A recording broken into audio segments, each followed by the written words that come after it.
Hello po mga kababayan, si Dante Maravillas. Mamaya pa man mga kababayan yung SONA, 4 o'clock pa man in the afternoon, kung saan I encourage you na manood po tayong lahat para malaman natin yung direksyon ng ating bansa. Siyempre, yung mga accomplishment ng ating Pangulong Bongbong Marcos at yung mga gagawin pa niya sa remaining 2 years ng kanyang presidency. But before that mga kababayan, pag-usapan muna natin yung iba pang mga topics natin ngayon. Lalo't yung Davao, binaha. Despite the huge amount na inallocate ng previous administration, 51 billion pork barrel fund ang nakuha po ni Pulong. Ngayon, ito yung latest na balita ngayon mga kababayan. Iniili ngayon mga kababayan ni Deputy Minority Leader ACT Party List Representative Antonio Tino ang Office of the Ombudsman na i-fast track ang investigation sa alleged anomalies sa flood control project sa Davao City following recent flooding that inundated communities, saying those responsible should face charges.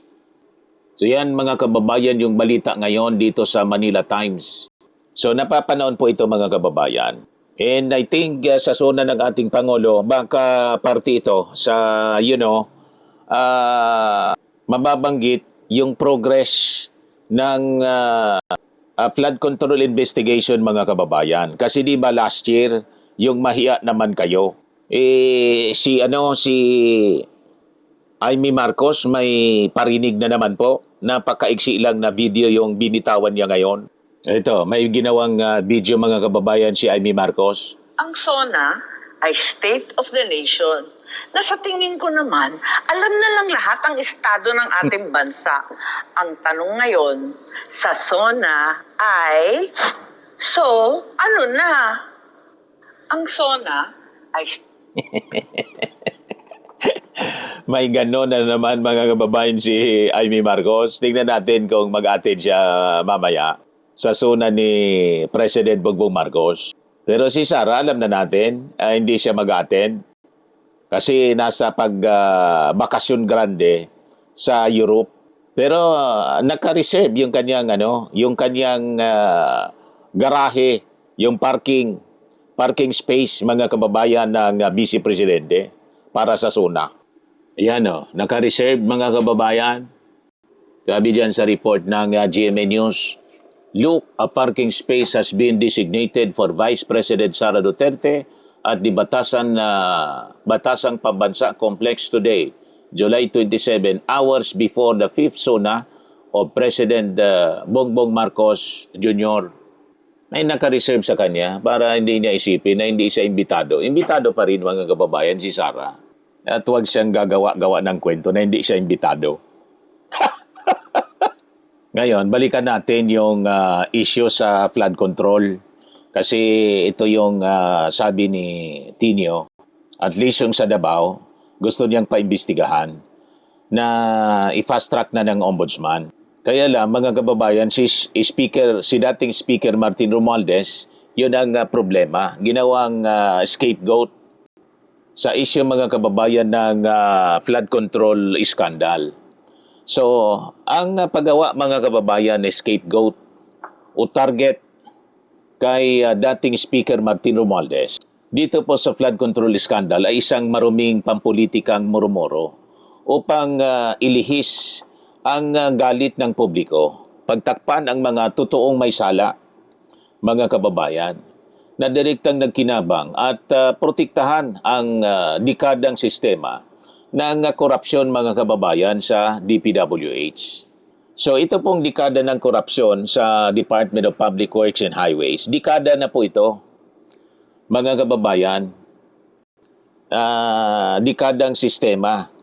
Mula sa itaas hanggang sa ibaba na ranggo sa Department of Public Works and Highways, may matagal ng sistema po ng irregularidad na umiiral na nasa loob ng maraming taon. Yun ang kalakaran. Yan po ang tunay na korupsyon. Nasa loob mismo ng ahensya. na siyang may control, may direktang control sa pundo ng implementasyon. Kaya si Martin Romualdez, ginawa nila mga kababayan na scapegoat para pagtakpan yung anomalya, yung massive anomalies na nangyayari sa ahensya. So ang DPWH ay may sariling sindikato at dekadang sistema ng kickback mga kababayan at irregularidad. Ito yung lumabas mismo doon sa naging investigasyon ng Senate Blue Ribbon Committee. So ang pagtuon ng sisi sa labas ay posibleng paraan ng ilan po para hindi matukoy o para hindi masakuti po ang mga totoong kurakot sa loob ng ng DPWH kagaya po ng mismong secretary ng agency na si Bunuan. So ang institutional na korupsyon ay nangangailangan po ng pananagutan ng mga mismong implementers po o ang executive agency.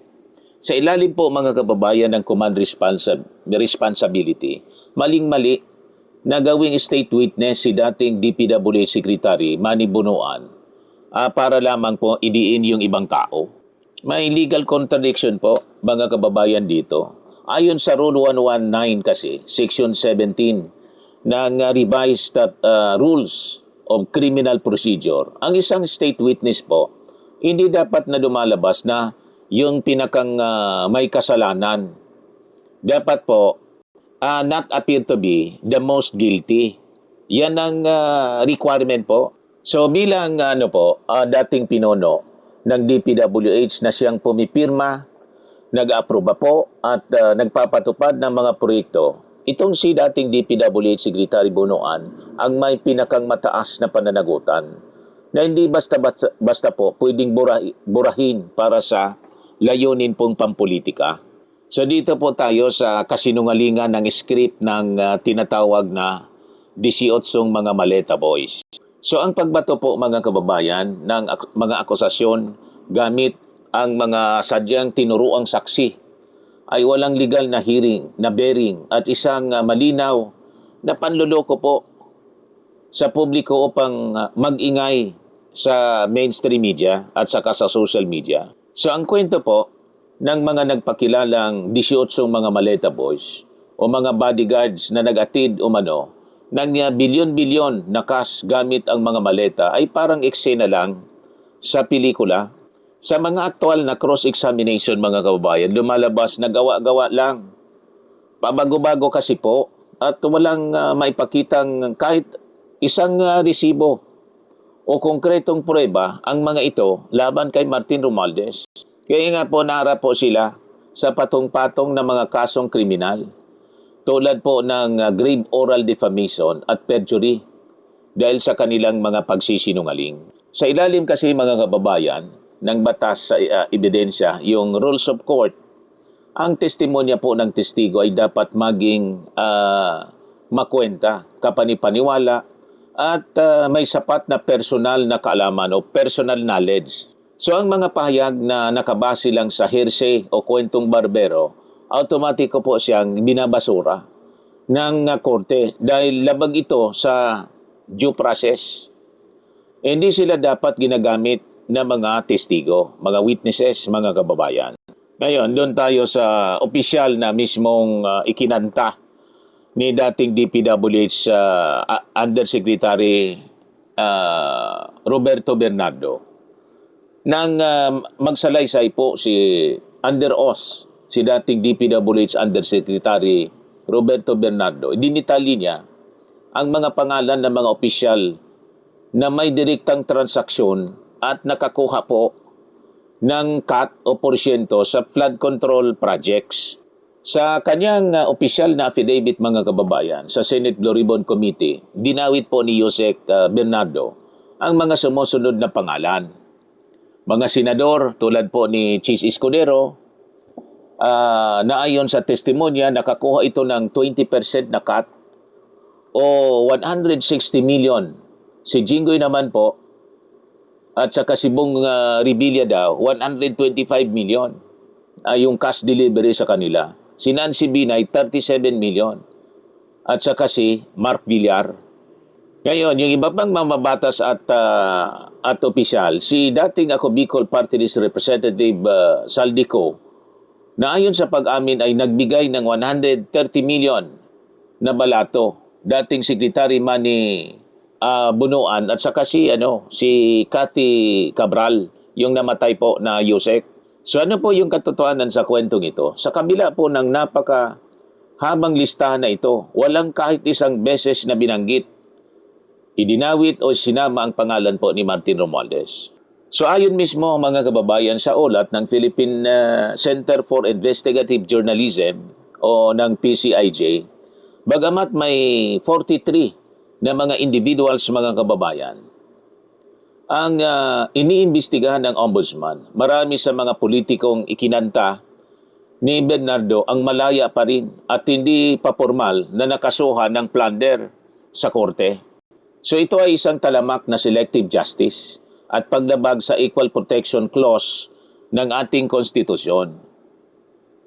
Ngayon, dito tayo sa ultimate proof ng innocence.